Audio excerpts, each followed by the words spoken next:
നമസ്കാരം. കേരളം നടുങ്ങിയ കൊടും ക്രൂരത.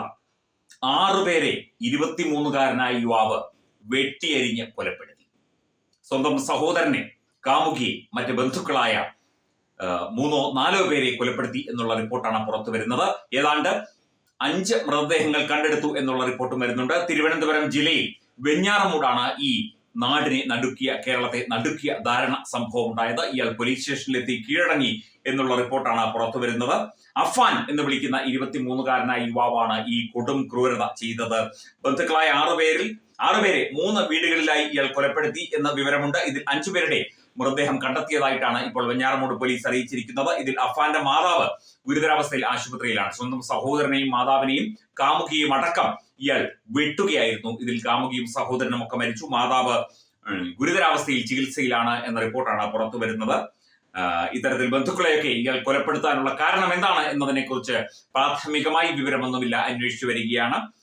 പേരുമലയിൽ 3 പേരെയും ചുള്ളാളത്ത് എന്ന പ്രദേശത്ത് 2 പേരെയും പാങ്ങോട്ട് ഒരാളെയും കൊലപ്പെടുത്തിയെന്നാണ് മൊഴി. പാങ്ങോട്ടുള്ള വീട്ടിൽ യുവാവിന്റെ മുത്തശ്ശി സൽമാ ബീവി 88 വയസ്സുള്ള സ്ത്രീയാണ്. ഇവരുടെ മൃതദേഹം കണ്ടെത്തി. 13 വയസ്സുള്ള സഹോദരൻ അഫ്സാനെയും ഇയാൾ കൊലപ്പെടുത്തി. പെൺസുഹൃത്ത് ഫസാനെയും കൊല്ലപ്പെട്ട നിലയിൽ കണ്ടെത്തി. മാതാവ് ഷെമിയും കൊല്ലപ്പെട്ടതായി വിവരമുണ്ട്. ഇവർ ഗുരുതര പരിക്കുകളോടെ ആശുപത്രിയിലായിരുന്നു. ഇവരൊക്കെ മരണമടഞ്ഞതായിട്ടാണ് ഇപ്പോൾ റിപ്പോർട്ടുകൾ പുറത്തു വരുന്നത്. എസ് എൻ പുരം ചുള്ളാളത്ത് പെൺസുഹൃത്തിന്റെ മാതാപിതാക്കളായ ലത്തീഫ്, ഷാഹിദ എന്നിവരും കൊല്ലപ്പെട്ടതായിട്ടാണ് ഇപ്പോൾ വിവരം. 3 വീടുകളിലായി 6 പേരെയാണ് അഫാൻ എന്ന യുവാവ് വെട്ടിയത്. ഇതിൽ ചിലരെ തലക്കടിച്ച് കൊലപ്പെടുത്തുകയായിരുന്നു. പ്രതിയെ വിശദമായി ചോദ്യം ചെയ്തു വരികയാണ്. അതുപോലെ പ്രതി പിതാവിന്റെ കൂടെ വിദേശത്തായിരുന്നു. വിസിറ്റിംഗ് വിസയിൽ പോയി തിരിച്ച് വന്നതാണ്. മാതാവ് ക്യാൻസർ രോഗത്തിന് ചികിത്സയിലായിരുന്നു. ഈ 6 പേരെ വെട്ടിക്കൊല്ലാനുള്ള, അല്ലെങ്കിൽ ഇത്രയും പേരെ ആക്രമിക്കാനുള്ള കാരണം എന്താണ് എന്നുള്ള കാര്യം വ്യക്തമല്ല. കൊടും ക്രൂരതയുടെ മറ്റൊരു മുഖമാണ്. കേരളത്തിന്റെ ക്രമസമാധാന നില തകർന്ന് തരിപ്പണമായിരിക്കുന്നു എന്നതിന്റെ മറ്റൊരു ഉദാഹരണമാണ് അഫാന്റെ ഈ പ്രവൃത്തിയിലൂടെ വെളിവാകുന്നത്. ഒരു യുവാവ് പല വീടുകളിലായി പോയി സ്വന്തക്കാരെയും ബന്ധുക്കളെയും കാമുകിയും ഒക്കെ തന്നെ വെട്ടിക്കൊലപ്പെടുത്തുന്ന അവസ്ഥയിലേക്ക് കേരളം മാറിയിരിക്കുന്നു. കേരളത്തിലെ ആഭ്യന്തര വകുപ്പുണ്ട്, പോലീസുണ്ട്. നമ്മളിപ്പോൾ പ്രാഥമികമായി ഇവരെ കുറ്റപ്പെടുത്തിയിട്ട് കാര്യമില്ല. കാരണം ഒരുത്തൻ കൊല്ലാൻ കുനിഞ്ഞിറങ്ങിയാൽ എന്ത് ചെയ്യും?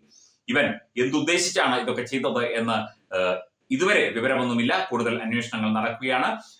സംസ്ഥാനത്തെ ആകെ ഞെട്ടിച്ച ക്രൂരമായ കൂട്ടക്കൊലപാതകമാണ് തിരുവനന്തപുരം ജില്ലയിലെ വെഞ്ഞാറമൂട്ട് നടന്നത്. ഇതിന്റെ കൂടുതൽ വിശദാംശങ്ങളും ഇയാൾ എന്തിന് ഇത് ചെയ്തു എന്നതിനെ കുറിച്ചുള്ള അന്വേഷണവും ചോദ്യം ചെയ്യലും ഒക്കെ നടക്കുകയാണ്. ഇതേക്കുറിച്ചുള്ള കൂടുതൽ വിശദാംശങ്ങൾ തീർച്ചയായിട്ടും 1 മണിക്കൂറുകളിൽ നമുക്ക് ലഭിക്കുന്നതാണ്. അതിന്റെ വിശദാംശങ്ങൾ ഞങ്ങളുടെ സൈറ്റുകളിൽ കൃത്യമായി തന്നെ അപ്ഡേറ്റ് ചെയ്യുന്നതാണ്. അഫാൻ എന്ന 23-കാരനായ യുവാവാണ് കൊലപാതകി.